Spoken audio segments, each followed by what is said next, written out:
नमस्कार दोस्तों, स्वागत है आप सभी का फिर से आपके अपने ही YouTube चैनल पर। दोस्तों फिर से एक ज़बरदस्त मॉक टेस्ट लेकर आया हूं मैं हिंदी परिज्ञान का।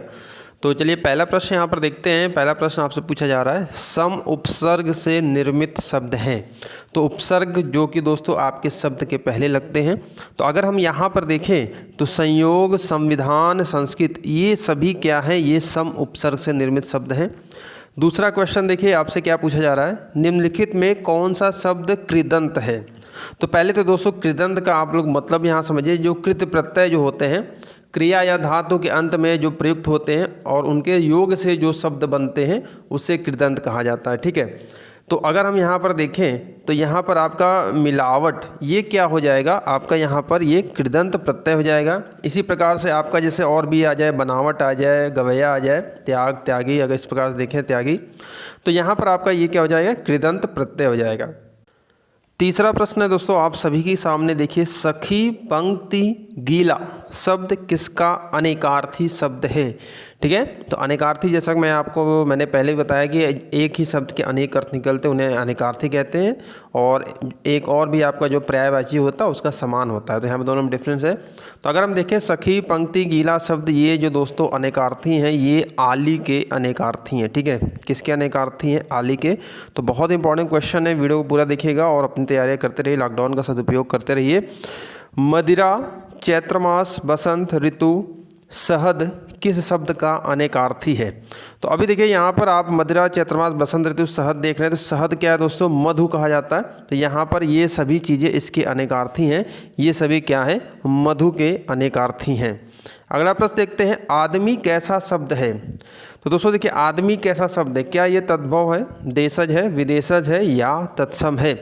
सही जवाब है दोस्तों, देखिए आदमी एक विदेशज शब्द है। और ये किस विदेशी भाषा का शब्द है, ये दोस्तों आपका अरबी भाषा का शब्द है। ध्यान रखिएगा, अरबी भाषा का शब्द है। तो विदेशज शब्द जो होते हैं तो यहाँ पर ये इंपॉर्टेंट बन जाते हैं। ठीक है, चलिए अगला प्रश्न यहाँ पर देखते हैं। छठा प्रश्न पूछा जा रहा है आपसे, निम्नलिखित शब्दों में से तद्भव शब्द को पहचानिए। चलिए भाई, पाषाण है, कंगड़ है, प्यासा है, पच्छ है। तो तद्भव आपसे पूछा जा रहा है।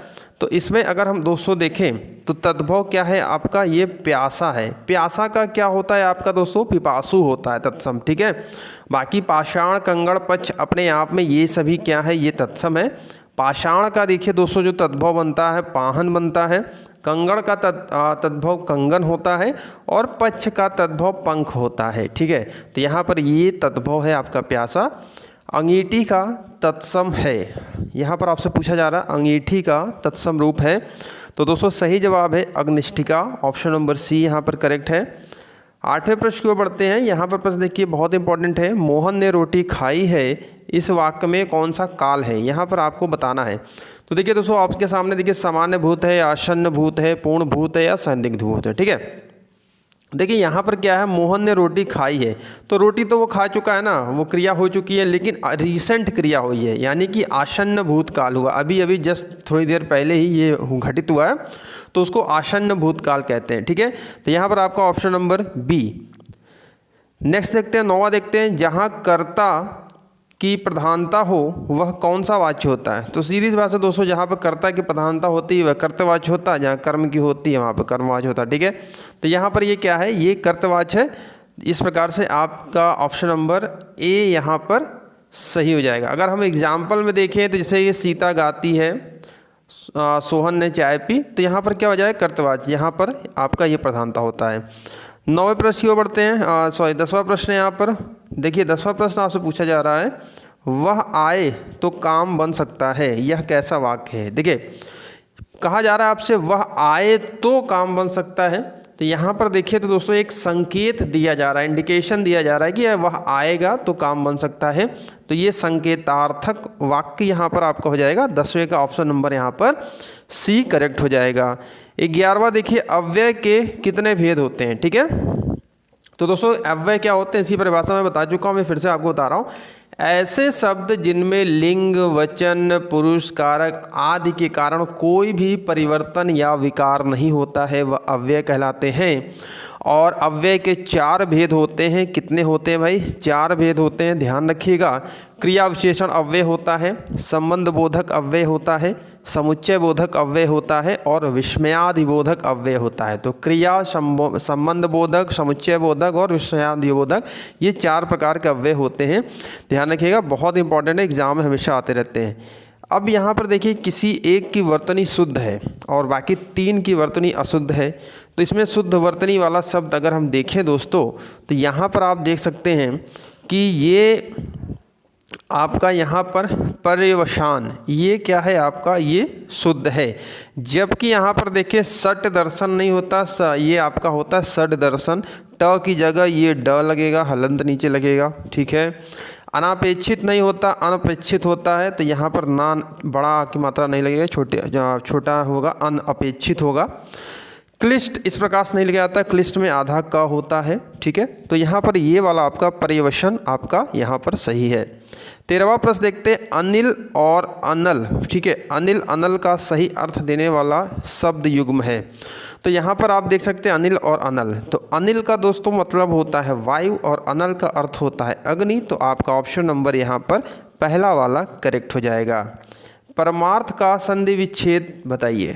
परमार्थ, तो दोस्तों यहाँ पर देखिए, परमार्थ का संधि विच्छेद आपका परम धन अर्थ होगा और अ मिलके आ हो जाते हैं। तो यहाँ पर क्या हो रहा है? ये दीर्घ संधि का उदाहरण है। तो ऑप्शन नंबर ए यहाँ पर करेक्ट है। अगले प्रश्न की ओर बढ़ते हैं, 15वां देखते हैं, सत्याग्रह का सही संधि विच्छेद है।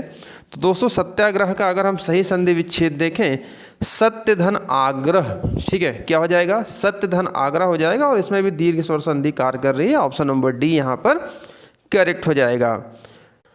अगला प्रश्न दोस्तों यहाँ पर देखिए, जहाँ वाक्य की गति अंतिम रूप ले ले, विचार के तार टूट जाएं, वहाँ किस चिन्ह का प्रयोग किया जाता है? तो दोस्तों वहाँ पर प्रयोग किया जाएगा पूर्ण विराम का, ठीक है। ये खड़ी पे पूर्ण विराम आप सभी जानते हैं। अगर योजक चिन्ह पहचान करने के लिए आपके एग्जाम में आ जाए, भाई योजक चिन्ह ये होता है, उद्धरण चिन्ह ये होता है, ठीक है, एकहरा उद्धरण, दोहरा उद्धरण, ये जो आप ऊपर इन्वर्टेड लगाते हैं। अल्प विराम देखिए क्या होता है, थोड़े समय के लिए जहाँ पर रुका जाता है तो वो कॉमा होता है, अल्प विराम होता है। वहीं कहीं अर्ध विराम आपका पूछा जाए तो अर्ध विराम आपका सेमीकोलन होता है, ठीक है। तो पूर्ण विराम इसका सही जवाब है। चलिए, मुहावरा है, बहुत ही प्रसिद्ध मुहावरा है, नाक का बाल होना। मुहावरे का क्या अर्थ होगा भाई? तो नाक का बाल होना मतलब होता है आपका ऑप्शन नंबर अधिक प्रिय होना, ठीक है। अधिक प्रिय होना या आपको अकारण प्रिय होना भी कहीं कहीं मिलेगा, तो इसका मतलब प्रिय होना, नाक का बाल होना होता है। नेक्स्ट देखते हैं, लोकोक्ति देखते हैं, न 9 मन तेल होगा न राधा नाचेगी, इसका उपयुक्त अर्थ है। तो दोस्तों इसका मतलब यहाँ पर यही है कि कार्य करने के लिए कोई असाधारण बहाना बनाना या शर्त रख देना कि अगर आप ऐसा करोगे तभी ये होगा, तो ना वो शर्त पूरी होगी ना वो कार्य होगा। तो इस प्रकार से ये कह सकते हैं, ना 9 मन तेल होगा ना राधा नाचेगी। 19वां प्रश्न देखते हैं, बहुत अच्छा प्रश्न है, हिंदी साहित्य के इतिहास से प्रश्न है। काशी नागरिक प्रचारणी सभा की स्थापना किस वर्ष हुई थी? और दोस्तोव काशी नागरिक प्रचारणी सभा की स्थापना देखिए बाबू राधा कृष्ण दास जी की अध्यक्षता में हुई थी और 16 जुलाई 1893 ईस्वी को, ठीक है, 16 जुलाई 1893 ईस्वी को ये स्थापना की गई थी।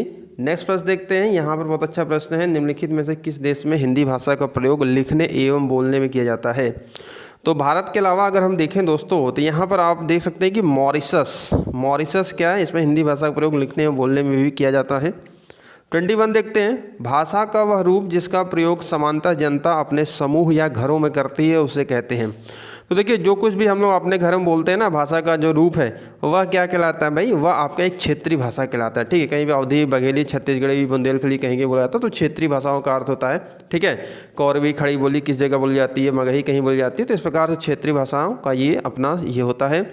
नेक्स्ट देखते हैं, रिक्त स्थान में शब्द आपको सही से भरना है।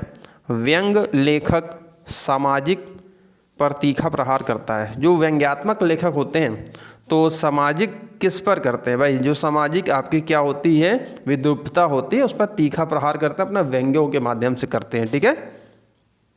23 देखते हैं, इसमें आपसे पूछा जा रहा है कुछ कैसा सर्वनाम है, ठीक है। तो दोस्तों देखिए जो कुछ है आपका, अगर हम कुछ देखें तो ये क्या कह रहा है, एक अनिश्चितता का बोध करा रहा है, ठीक है। कुछ है, थोड़ा है, कैसे है, तो ये एक अनिश्चयवाचक सर्वनाम होगा, ठीक है। और सर्वनाम के कुल 6 भेद होते हैं और जिसका मैंने एक डिटेल में वीडियो बनाया सर्वनाम के, आप देख सकते हैं मेरे चैनल पर। और एक रिक्वेस्ट है कि वीडियो को मैक्सिमम लाइक और चैनल पर नए हैं तो चैनल को सब्सक्राइब करने के बाद बेल आइकन को प्रेस करके ऑल नोटिफिकेशन दबा लीजिएगा, तभी आपको हर आने वाली वीडियो की नोटिफिकेशन मिलती रहेगी। काफ़ी छात्रों की शिकायत है कि यहाँ पर सर वीडियो की नोटिफिकेशन नहीं मिलती है, तो एक बार बेल आइकन आप चेक करके ऑल नोटिफिकेशन दबा लीजिएगा। श्याम धीरे धीरे चलता है, तो धीरे धीरे शब्द है। अब दोस्तों देखिए यहाँ पर ये जो प्रश्न आपसे पूछा जा रहा है, श्याम धीरे धीरे चलता है, कभी कभी आपसे एग्जाम में केवल धीरे धीरे शब्द पूछा जाता है और उसमें पूछा जाता है कि बताइए भाई ये क्या है, समास है, विशेषण है, क्रिया विशेषण है। तो यहाँ पर देखिए श्याम धीरे धीरे चलता है, ये क्रिया की विशेषता है, तो ये क्रिया विशेषण हो जाएगा। तो यहाँ पर आपका ऑप्शन नंबर बी सही हो जाएगा। ठीक है। हंसना कैसी क्रिया है? तो दोस्तों यहाँ पर देखिए हंसना एक कह सकते हैं कि ये एक प्रकार की अकर्मक क्रिया है। क्या है भाई? हंसना क्या है? अकर्मक क्रिया। इसके साथ साथ अगर आपका रोना, सोना, ठीक है, तो इस प्रकार से अगर प्रश्न आ जाए तो ये आपका क्या है? अकर्मक क्रिया है। तो चलिए नेक्स्ट प्रश्न की ओर बढ़ते हैं। नेक्स्ट प्रश्न देखते हैं। उमा नौकर से दूध मंगवाती है, तो यहाँ पर देखिए कार्य क्या हो रहा है? उमा नौकर से दूध मंगवाती है, तो यहाँ पर एक प्रकार से प्रेरणार्थक क्रिया हो जाएगी। ठीक है, कौन सी क्रिया हो जाएगी? प्रेरणार्थक क्रिया हो जाएगी। और प्रेरणार्थक क्रिया का दोस्तों जो परिभाषा है कि वह क्रिया जिसे कर्ता स्वयं, ठीक है, सीधे तौर पर नहीं करता है, किसी दूसरे से करवाता है, किसी दूसरे की प्रेरणा से करवाता है, ठीक है, तो उसे प्रेरणार्थक क्रिया करवाता है। जैसे आपका मंगवाना हो गया, मरवाना हो गया, पकड़वाना हो गया, ठीक है, उठवाना, बनवाना, तो इस प्रकार से यहाँ पर होता है। 27 देखते हैं। हिंदी वर्णमाला में ऊष्म व्यंजन कौन से हैं? ठीक है, तो दोस्तों देखिए ऊष्म व्यंजन क्या होता है? ऐसे व्यंजन जिनके उच्चारण में रगड़ या गर्मी पैदा होती है उन्हें ऊष्म व्यंजन कहा जाता है। और अगर आप यहाँ पर देखें तो ये वाला ऑप्शन नंबर डी, ठीक है, सभी स और एक हा, ये सभी क्या हैं आपके? ये ऊष्म व्यंजन कहलाते हैं। ठीक है, तो चलिए नेक्स्ट प्रश्न की ओर बढ़ते हैं। क्वेश्चन नंबर 28 देखते हैं। क से म तक के व्यंजन अक्षरों को क्या नाम दिया गया है या क्या नाम कहते हैं? दोस्तों बहुत इंपॉर्टेंट प्रश्न। देखिए जितने भी होते हैं आपके क वर्ग, च वर्ग, ट वर्ग, त वर्ग और प वर्ग, ये सभी क्या है? इन्हें कहा गया है स्पर्श व्यंजन। ठीक है, स्पर्श व्यंजन कहा जाता है। और अगर हम यहाँ पर देखें तो आप अगर क, तो ये 5 आपके वर्ग हो गए, ठीक है, 5 वर्ग हो गए और हर में 5 होते हैं। तो टोटल स्पर्श व्यंजनों की अगर आपसे संख्या पूछी जाएगी तो भाई कितने होते हैं? 25 होते हैं। ठीक है, टोटल 25 स्पर्श व्यंजन होते हैं, ये भी ध्यान रखिएगा। 29वां प्रश्न है दोस्तों आप सभी के सामने। देखिए श्री गणेश का विलोम शब्द है। श्री गणेश मतलब क्या करना दोस्तों? आरंभ करना। और अगर हम इसका विलोम शब्द देखें तो इतिश्री होता है। और आखिरी प्रश्न आज का 30वां प्रश्न देखिए आपसे क्या पूछा जा रहा है? राग का विलोम शब्द क्या होगा? ठीक है, राग का विलोम शब्द है। तो राग का दोस्तों यहाँ पर देखिए जो विलोम शब्द होगा यहाँ पर आपका होगा ऑप्शन नंबर द्वेष। ठीक है, ऑप्शन नंबर ए यहाँ पर क्या हो जाएगा? द्वेष हो जाएगा। तो दोस्तों ये था आज का टॉप 30 आपका हिंदी का जीके मॉक टेस्ट जो मैं डेली आप लोगों को कराता ही रहता हूँ। और साथ ही साथ आप लोग को यूपीएसआई, यूपीडब्ल्यूएससी के एग्जाम के पॉइंट ऑफ व्यू से मैथ, रीजनिंग और जीएस के भी टेस्ट मिल रहे हैं। तो मैक्सिमम सब वीडियो को लाइक करिएगा, शेयर करिएगा। कोई भी क्वेरी कमेंट हो किसी क्वेश्चन में नीचे कमेंट बॉक्स में कमेंट करिएगा। पूरी प्लेलिस्ट क्रिएट है। और बेल आइकन को एक बार फिर से चेक कर लीजिए क्योंकि नोटिफिकेशन आप लोगों तक नहीं जा रहा है। और इस लॉकडाउन के माहौल में आप लोग समय का सदुपयोग करिए, पढ़ते रहिए। और जैसे सिचुएशन सभी चीज़ें नॉर्मल होंगी वो आपके पास समय नहीं होगा और आयोग अपना काम स्टार्ट कर देगा। नई भर्तियां हैं जो भी विज्ञापन के लिए। ठीक है, तो थैंक यू वेरी मच। मिलते हैं नेक्स्ट वीडियो में।